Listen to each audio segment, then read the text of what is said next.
Types of connective tissue, connective tissue के प्रकार, heading डाल लीजिए।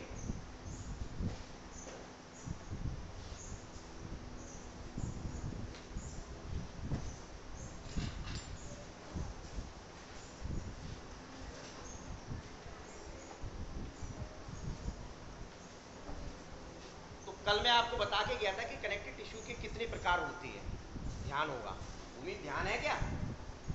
कौन कौन से टाइप्स बताए थे? Very good, very good.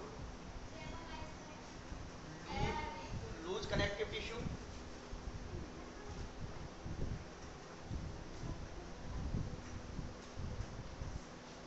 Dense connective tissue, तीसरा बोलो जल्दी, specialise,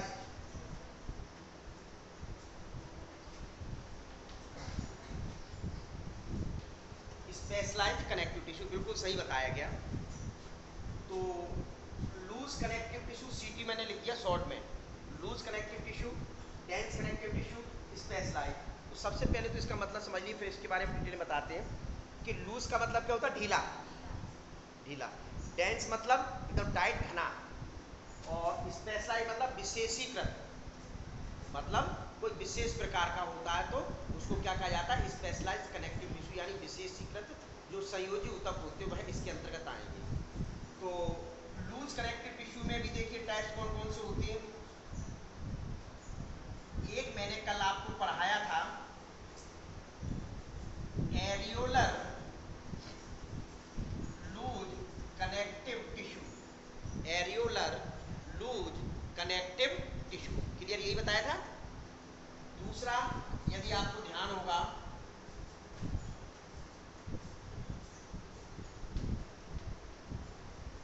adipose loose connective tissue, या एडिपोज कनेक्टिव टिश्यू भी लिख देंगे तो भी अपना काम चल जाएगा।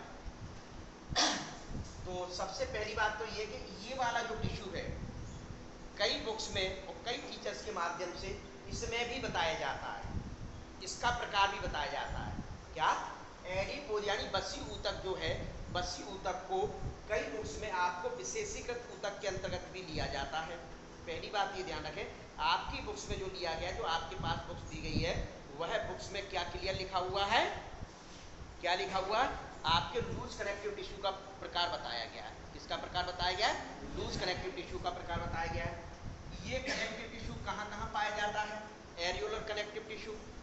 सबसे पहली बात तो ये है कि अपने अंगों के चारों ओर, जैसे हार्ट है, किडनी है, अपने ये आई वॉल है, इसके चारों ओर नर्व है, ब्लड वेसल्स हैं, उनके चारों ओर जो टिश्यू पाया जाता है वह आपका एरियोलर कनेक्टिव टिश्यू। स्किन के नीचे जो पाया जाता है वह एरियोलर कनेक्टिव टिश्यू होता है। कौन सा टिश्यू होता है?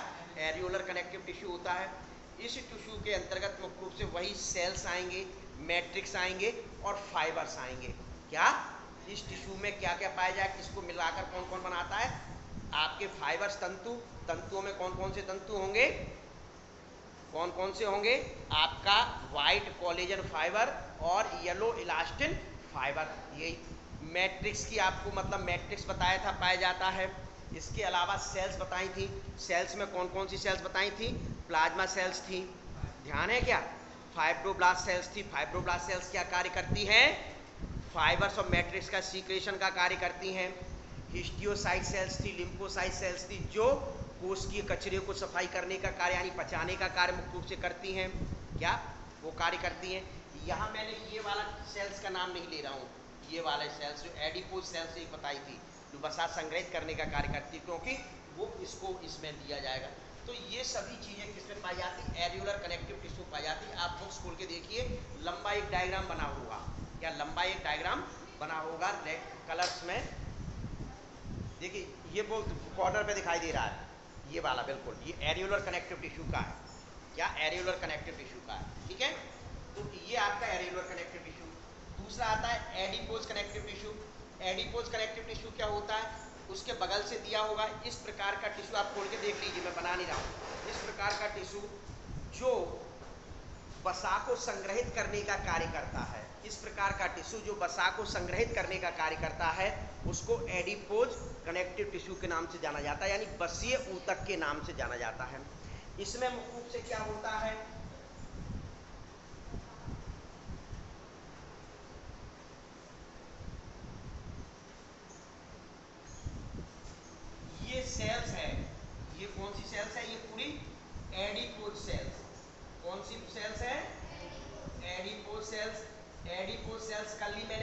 बताया था ये क्या कार्य करता है, वसा को स्टोर करने का कार्य करता है। काय का कार्य करता है, वसा को स्टोर करने का कार्य करता है। तो ये मुख्य रूप से कहाँ पाया जाता है, आपकी जो स्किन होती है, जब मैंने आपको एपिथेलियम टिश्यू शुरू किया था उसी समय बताया था कि जो स्किन होती है, स्किन की पूरी लेयर को, पहली लेयर क्या होती है, एपिडर्मिस। एपिडर्मिस के नीचे ये आपकी क्या बताई थी, एपिडर्मिस, ये बेसमेंट मेम्ब्रेन, और इसके नीचे डर्मिस होती है। इस पूरे को क्या कहा था, स्किन कहा था, ध्यान है क्या कहा था। फिर मुख्य रूप से जो पाया जाता है ये आपका सेल्स होती है, वो लेयर होती है, उस लेयर को क्या कहते हैं, बसीय लेयर, बसीय स्तर की कहा जाता है, जो काय की बनी होती है, बसीय सेल यानी कि एडिपो सेल्स की बनी होती है। एडिपो सेल्स क्या कार्य करती है, वसा को संग्रहित करने का मुख्य रूप से इसके द्वारा कार्य किया जाता है, पहली बात। अब आप और यहाँ जो लोग बैठे हुए हैं जो पतले हैं, तो उनमें ये मान के चलिए कि वसा का लेयर बहुत कम पतला है क्या, और जो जितने अधिक मोटे होते चले जाते हैं उसमें वसा का लेयर अत्यधिक मोटा होता चला जाता है। अब वसा का लेयर जिनमें बहुत अत्यधिक मोटा होता है उनको मुख्य रूप से उस लेयर को क्या कहा जाता है, ब्लबर के नाम से जाना जाता है। किस नाम से जानते हैं, ब्लबर के नाम से जानते हैं। जैसे आपने हाथी में देखोगे बहुत बड़ा मोटा होता है, व्हेल मछली होती है उसमें भी मुख्य रूप से यह बहुत बड़ा मोटा होता है, तो वहाँ उसको क्या कहा जाएगा, ब्लबर के नाम से जाना जाता है। क्लियर। पहली चीज तो ये हुआ एडिपोज कनेक्टिव टिश्यू। यदि लिखना चाहे तो लिखने नहीं, मैं क्लियर बता रहा हूँ। अब आता है एल्यूलर के बगल में देख लेना डायग्राम बना हुआ। फिर आता है dense connective tissue. Dense connective tissue में क्या होता है, डेंस नाम से स्पष्ट हो रहा नहीं, घना भरा हुआ हो, उसको क्या कहा जाता है, डेंस। ये दो प्रकार का होता है। ये कितने प्रकार का होता है, आपकी बुक्स में दर्शाया गया है, ये दो प्रकार का होता है। रेगुलर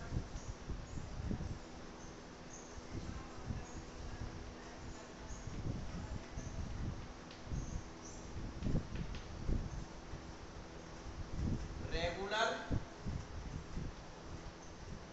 और इर्रेगुलर डेंस कनेक्टिव टिश्यू। पूरा ये ऊपर लिखा हो तो मैं नहीं लिख रहा हूँ। रेगुलर और इर्रेगुलर डेंस कनेक्टिव टिश्यू होता है। ये मुख्य रूप से दो चीजों को बनाने का कार्य करता है।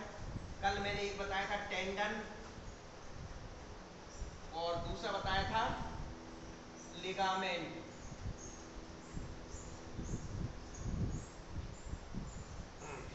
निकी है नहीं, क्या, हाँ निकी। टेंडन और लिगामेंट्स क्या होते हैं, टेंडन और लिगामेंट्स क्या होते हैं,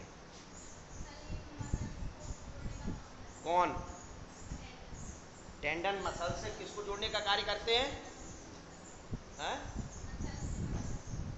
मसल्स से, मसल्स क्यों जुड़ेगी, मसल्स को बोन से जोड़ने का। डायग्राम कितना अच्छा हाथ का बना के मैंने बताया था। मसल्स को बोन से मतलब पेशियों को अस्थि से जोड़ने का जो कार्य किया जाता है वो किसके द्वारा किया जाता है, लिगामेंट्स के द्वारा। हड्डी को हड्डी से जोड़ा जाता है, हड्डी को हड्डी से जोड़ा जाता है। अभी मैं बताऊंगा डिटेल में। देखिए ये जो रहता है, इसके जो बंडल रहते हैं वो कैसे रहते हैं, रेगुलर। क्लियर दिया हुआ है, रेगुलर इस प्रकार से रहते हैं बंडल। कैसे पाए जाते हैं, समानांतर, पैरेलल। कैसे पाए जाते हैं,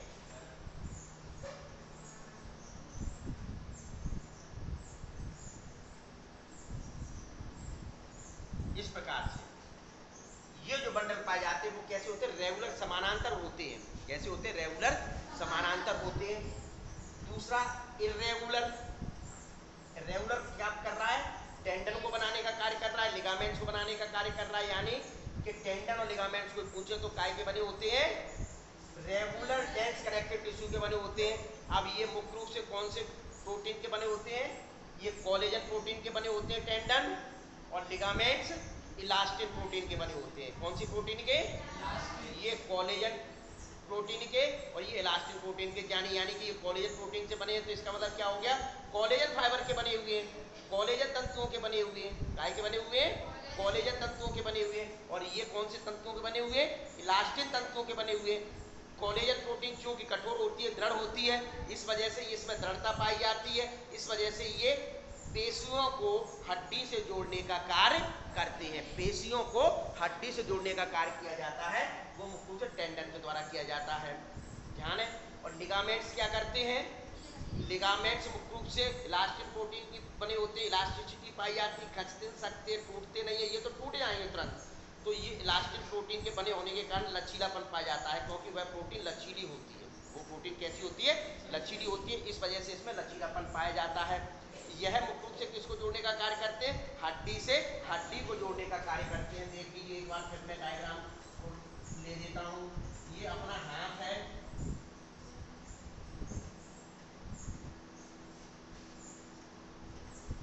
देखिए इसमें ये बोन्स कौन सी है? जल्दी बोन्स का नाम बताएं मुझे, कल मैंने बता चुका हूं नाम। क्या थी बोन का नाम? किताब में नहीं लिखी होगी जो आप देख रहे हो। देखिए ये ह्यूमरस बोन है, आपने बनाया होता चित्र तो यहाँ लिख सकते थे। ये ह्यूमरस बोन है, यहाँ से यहाँ तक की बोन, और ये यहाँ दो बोन होती हैं, यहाँ इस भाग में दो हड्डियाँ होती है। अभी मैं कंकाल इसका अगर बताऊंगा तब बताऊंगा, तो यहाँ मैं एक ही बना रहा हूँ। तो ये जो बोन्स होती है, देखिए ये एक टेंडन है। ये क्या है? टेंडन है। ये टेंडन के सिरे हैं, ये टेंडन, और ये क्या है? मसल्स है। यानी पेशी ये है, पेशी को हड्डी से जोड़ रहे हैं, पेशी को हड्डी से जोड़ रहे हैं, तो पेशी को आप खींच नहीं सकते हो, ये मजबूती से जुड़े रहती है। अब यहाँ क्या होती है? ये क्या है? लिगामेंट है। अब आपको हड्डी ऐसे है, ये हाथ है, इधर देखें सब लोग, ये हाथ है, अब इधर ला रहे हैं। इधर जब ये ला रहे हैं तो स्वाभाविक है कि ये वाली जो चीज है ये खिंचेगी कि नहीं? ये वाली, भाई आप इलास्टिक बांध के देख लो ना, इलास्टिक से दो चीजों को बांधो, फिर एक चीज को एक तरफ घुमाना, तो क्या होगा कि ये वाली तो सिकुड़ेगी, ये वाली जब ऐसे ऊपर ला रहे हैं तो सिकुड़ेगी, और ये वाली जो होगी खिंचेगी। खिंचेगी, यदि ये टेंडन होता तो क्या होता? टूट जाता। टेंडन होता तो क्या होता? टूट जाता। लेकिन ये क्या है? लिगामेंट्स हैं। ये क्या है? लिगामेंट्स हैं। तो जब खींच रहे हैं तो इनमें इलास्टिसिटी का गुण पाया जाता है, इलास्टिक प्रोटीन के कारण, इलास्टिसिटी का गुण पाया जा रहा है इलास्टिक प्रोटीन के कारण। तो जिस कारण से मुख्य रूप से क्या होता है? ये टूटता नहीं है, तो इस वजह से नो कर, ठीक है। तो ये आपके क्या होते हैं? इस प्रकार से बंडल में पड़े रहते हैं। जो इर्रेगुलर होते हैं ये कहाँ पाए जाते हैं? देखिए पहले pericardium layer, periosteum layer, perichondrium layer. इनमें मुख्य रूप से क्या होते हैं? इर्रेगुलर डेंस कनेक्टिव टिश्यू पाए जाते हैं। अब ये डेंस शब्द कैसे हो गया? स्वाभाविक है कि इसमें मैट्रिक्स घना भरा होगा, और इसके ये क्या है? ये तंतु है। ये जो बनाए बंडल में ये कैसे है? ये तंतु है। और तंतु ये कौन से होंगे? कौन से होंगे? कोलेजन होंगे टेंडन में अधिकांश, और लिगामेंट्स में इलास्टिन होंगे। लिगामेंट्स में कौन से होंगे? इलास्टिन होंगे, ठीक है, ये विषय ध्यान रखना। अब इसमें भी ये इर्रेगुलर डेंस कनेक्टिव टिश्यू है, घना भरे हुए, लेकिन इनमें जो भरे रहते हैं वो किस प्रकार से भरे हुए रहते हैं?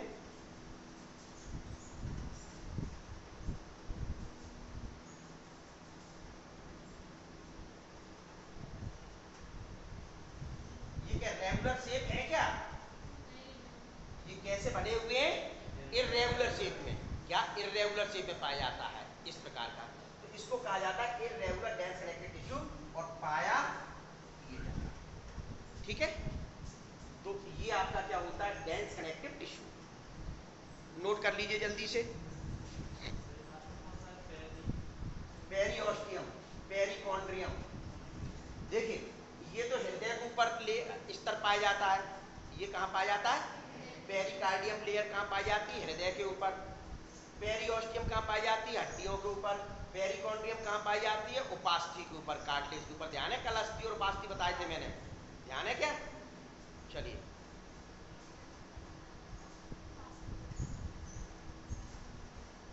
मिटाल दूं?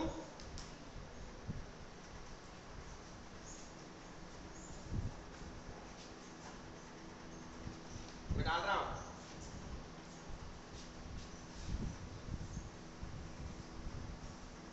देखिए, अब आता है आपका स्पेशलाइज्ड कनेक्टिव टिश्यू। कौन सा आता है? स्पेशलाइज्ड कनेक्टिव टिश्यू, यानी विशेषीकृत ऊतक। विशेषीकृत का मतलब है ये जो कनेक्टिव टिश्यू होता है, कनेक्टिव टिश्यू कुछ विशेष ऊतक में परिवर्तित हो जाता है विशेष कार्य करने के लिए, उसको कहा जाता है विशेषीकृत संयोजी ऊतक, स्पेशलाइज्ड कनेक्टिव टिश्यू के नाम से जाना जाता है। यूजुअली कनेक्टिव टिश्यू का ओरिजिन कौन सी लेयर से होता है? 3 लेयर बताई थी मैंने, स्टार्ट किया था तो बताया था एक्टोडर्म, मेसोडर्म, एंडोडर्म। यहाँ एपिथेलियम लिखा था, बीच में कनेक्टिव लिखा था, मसल्स लिखा था, यहाँ नर्वस टिश्यू लिखा था। फिर ये कनेक्टिव टिश्यू मसल्स को मैंने कहा था कि लाइन खींच के कि ये मेसोडर्मल ओरिजिन है, मेसोडर्म लेयर से होता है। किससे होता है? मेसोडर्म लेयर से होता है। ये ध्यान में रखा करें जरा। अब देखिए, तो भाई तो कह रहे हैं हाँ सर लेकिन पढ़ना तो नहीं है। अब देखिए स्पेशलाइज्ड कनेक्टिव टिश्यू, तो स्पेशलाइज्ड कनेक्टिव टिश्यू भी 2 पार्ट में डिवाइड होता है। कितने पार्ट में? 2 पार्ट में डिवाइड होता है। ये दो पार्ट कौन से हैं? स्केलेटल कनेक्टिव टिश्यू, या स्केलेटल लिख सकते हैं, कोई प्रॉब्लम नहीं है। दूसरा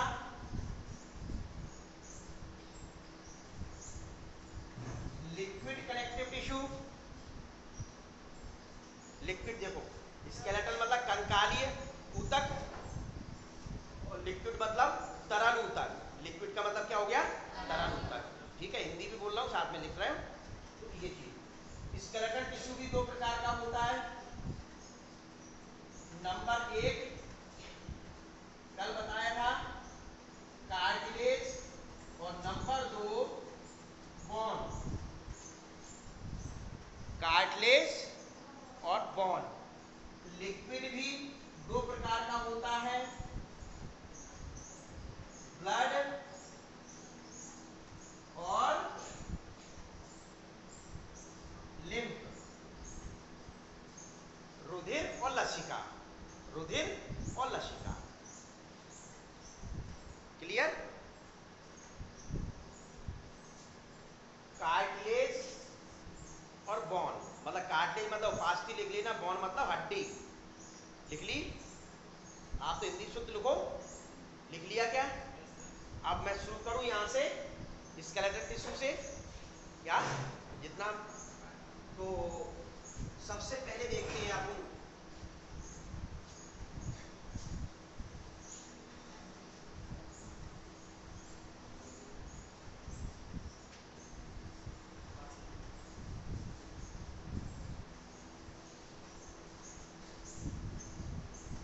तो स्पेशलाइज्ड में सबसे पहले स्केलेटल टिश्यू के अंतर्गत आता है आपका कार्टिलेज। देखिए उपास्थि, सबसे पहले तो ये मान के चलें प्रारंभिक अवस्था में जब मां के गर्भ में बच्चा पलता है तो उस दौरान वह उपास्थि का ही बना होता है। प्रारंभिक अवस्था में जब मां के गर्भ में बच्चा पल रहा होता है तो उस अवस्था में वह उपास्थि का ही बना होता है। कैसू कछु करे जो मरोड़ सकता हो, कोई समस्या, हाँ उपास्थि का बना होता है। धीरे धीरे धीरे धीरे क्या कैल्सिफिकेशन होने के कारण, यानी कि कैल्शियम फास्फोरस आयन के जमा होने के कारण उनमें हड्डियां मजबूत हो जाती हैं, बोन में कन्वर्ट हो जाता है, पहली चीज। अब प्रेजेंट टाइम में आपको बताया जाए कि कार्टिलेज कहाँ पाया जाता है? 2 हड्डियों के जॉइंट्स पर कार्टिलेज पाया जाता है। 2 हड्डियां जिस जगह जुड़ी होती है, आपके शरीर में हड्डियां हैं। कितनी हड्डी होती हैं? 206। तो T06 में जो हड्डियां हैं तो मुख्य रूप से वहाँ जॉइंट्स पर आपके कौन सा कार्टिलेज पाया जाता है, क्या पाया जाता है, उपास्थि पाई जाती है। जॉइंट्स उपास्थि क्यों पाई जाती है, क्योंकि सीधे सीधे हड्डियां कहीं घिसने ना लगे, क्योंकि मूवमेंट तो कराना है अपने को, मूवमेंट तो कराना है, तो उस वजह से वहाँ क्या पाई जाती है, अस्थियां पाई जाती हैं, और लंबी अस्थियों में यह बहुत विकसित प्रकार से होता है। पहली चीज ये हुआ। दूसरी चीज मुख्य रूप से बताया जाता है, उदाहरण में देख लीजिए, आपकी ये वाला भाग, ये देखो, पकड़ के देख लो सब लोग, शर्म मत किया करो, देखो मुलायम लग रहा है। आदमी कहते हो कि नाक खा ली बात, तो नाक घेत ना खा, तो वो ये खा लेता है क्या, तो वो क्या उपास्थि है। क्या चीज है, उपास्थि। कान को पकड़ के देखिए, अब क्यों मैं तो कल पकड़े थे, अब आज कल देखे तो वो सफेद सफेद है, टीचर बोले कैसा कान कैसे, अब बोर्ड जहाँ पे निकलने लगे होगा जो कह रहे, तो वो क्या उपास्थि है। ये क्या चीज है, उपास्थि होती है। तो पहले ये ध्यान रख लीजिए कि ये यानी मुलायम जो वाला भाग है अपने शरीर का, ये कौन सा भाग है, ये उपास्थि के अंतर्गत मुख्य रूप से आता है। इस उपास्थि में मुख्य रूप से वही पाया जाएगा, मैट्रिक्स पाया जाएगा, वही पाया जाएगा, कोशिकाएं पाई जाएंगी। तो मैट्रिक्स तो कहते ही है, वो कोई समस्या ही नहीं है। सेल कौन सी होती है, कॉन्ड्रियोसाइट्स। कौन सी सेल्स होती है, कॉन्ड्रियोसाइट सेल्स होती है, ठीक। इसके चारों ओर जो लेयर पाई जाती है, अभी नाम बता के आया हूं, पेरिकॉन्ड्रियम, ठीक है। ये अब देख लो थोड़ा सा इसके बारे में चर्चा करते हैं। इसके मैट्रिक्स को कॉन्ड्रिन कहते हैं।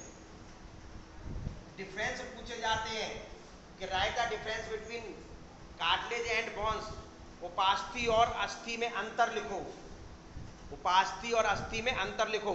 तो सबसे पहला कि इसके मैट्रिक्स को कॉन्ड्रिन कहते हैं, क्योंकि यह कॉन्ड्रिन नामक प्रोटीन का बना होता है। इसके मैट्रिक्स को क्या कहते हैं, कॉन्ड्रिन कहते हैं, क्योंकि यह कॉन्ड्रिन प्रोटीन का बना होता है। पहली चीज। पेरिकॉन्ड्रियम, इसकी लेयर चारों ओर पाए जाने वाले स्तर को पेरिकॉन्ड्रियम कहते हैं, जबकि वहां पेरिओस्टियम कहते हैं। इसकी सेल्स को कॉन्ड्रियोसाइट्स कहते हैं। इसकी कोशिका को क्या कहते हैं, इसमें जो कोशिका पाई जाती है कॉन्ड्रियोसाइट्स कहा जाता है, जबकि वहां ऑस्टियोसाइट्स कहते हैं। क्या कहते हैं, ऑस्टियोसाइट्स कहा जाता है। इसके लेक्युनी में भी बता रहा हूं, इसके लेक्युनी में 2 से 4 संख्या में कोशिकाएं पाई जाती है, जबकि वहां एक कोशिका पाई जाती है। तो ये अंतर हो गया। ऐसे आपको अंतर याद करने, क्या करने, अंतर याद करने। अब थोड़ा सा डायग्रामेटिक विधि में आपको दिया हुआ है आपकी बुक्स में, तो मैं बता देता हूं।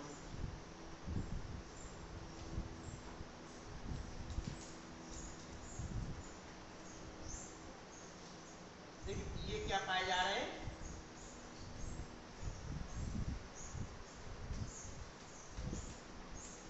मैट्रिक्स पर दिया। कौन सा मैट्रिक्स है, क्या नाम है, कॉन्ड्रिन।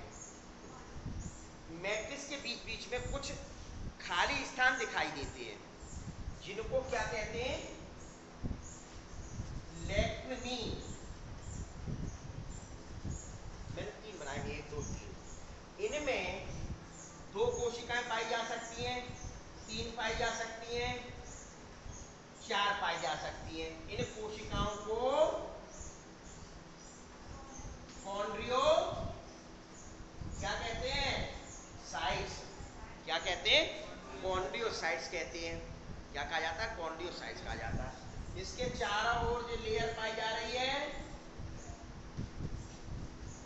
पेरिकॉन्ड्रियम कहा जाता है। ये लेयर लंबी जो अस्थियां होती हैं वहां जो उपास्थि पाई जाती है, उन स्थानों पर नहीं पाई जाएगी, उन स्थानों पर नहीं पाई जाती। पहले तो इसमें ब्लड वेसल्स मैंने कहीं नहीं दर्शाई, ब्लड वेसल्स नहीं होती है। जब ब्लड वेसल्स नहीं होंगी तो स्वाभाविक है कि कहाँ पाई जाती है, ये पेरिकॉन्ड्रियम में पाई जाती है ब्लड वेसल्स, तो जिससे इसको भोजन मिलता रहता है, इसकी लेयर में पाई जाती है भोजन मिल रहा है। लेकिन अब मैं कह रहा हूँ कि ये कहानी पाई जा रही है, ये लेयर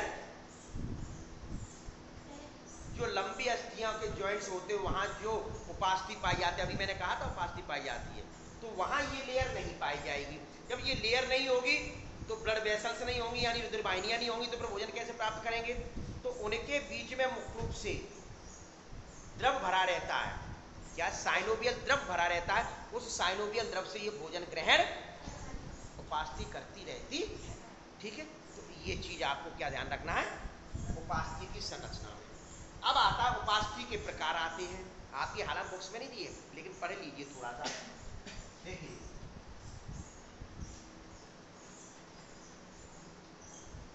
हाइलाइन,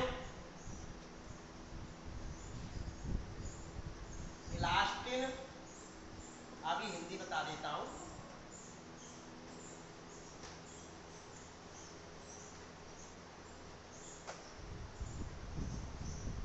और कैल्सिफाइड।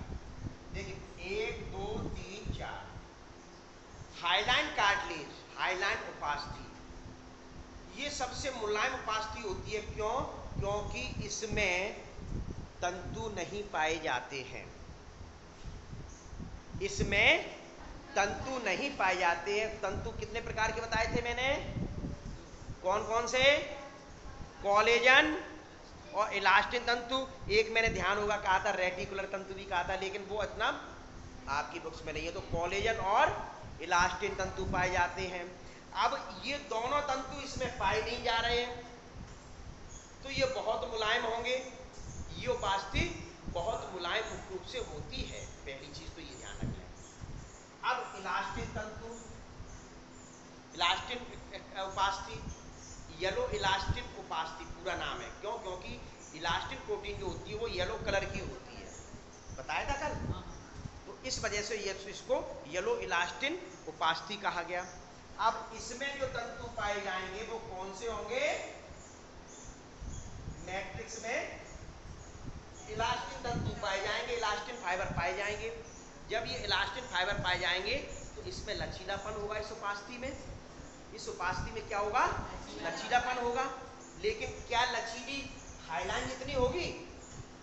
क्योंकि उसमें तो तंतु ही नहीं था, उसमें तो फाइबर्स थे ही नहीं, तो वो सबसे ज्यादा लचीली थी, सबसे ज्यादा फ्लेक्सिबल थी। क्लियर कि नहीं? इसमें चूंकि इलास्टिन आ गए, उसकी तुलना में ये लचीली है बहुत, लेकिन उसकी तुलना में ये कम होती है। फिर व्हाइट कोलेजन कार्टिलेज, यानी सफेद कोलेजन उपास्थि, इसमें ये तंतु मैट्रिक्स में ये वाले उपस्थित हो गए तो ये दृढ़ हो जाती है। ये कैसी हो जाती है? दृढ़ हो जाती है। क्यों? क्योंकि ये दृढ़ प्रोटीन के तंतु बने होते हैं, इस वजह से यह दृढ़ हो जाती है। क्लियर? कैल्सिफाइड, ये सबसे कठोर उपास्थि होती है। मैंने बिल्कुल कम से लिखा है इसी वजह से। ये सबसे कठोर उपास्थि होती है। यह कठोर क्यों होती है? क्योंकि वास्तविक तौर पर इसमें अंत में कैल्शियम का डिपोजिशन हो जाता है, कैल्शियम का संग्रहण हो जाता है, जिसके कारण वो उपास्थि पूर्ण रूप से हड्डी में परिवर्तित, ये आपका क्या होता है? उपास्थि या। ठीक है, तो इतना आपको कायम पढ़ना है। स्केलेटल टिश्यू का फर्स्ट टाइप है उपास्थि।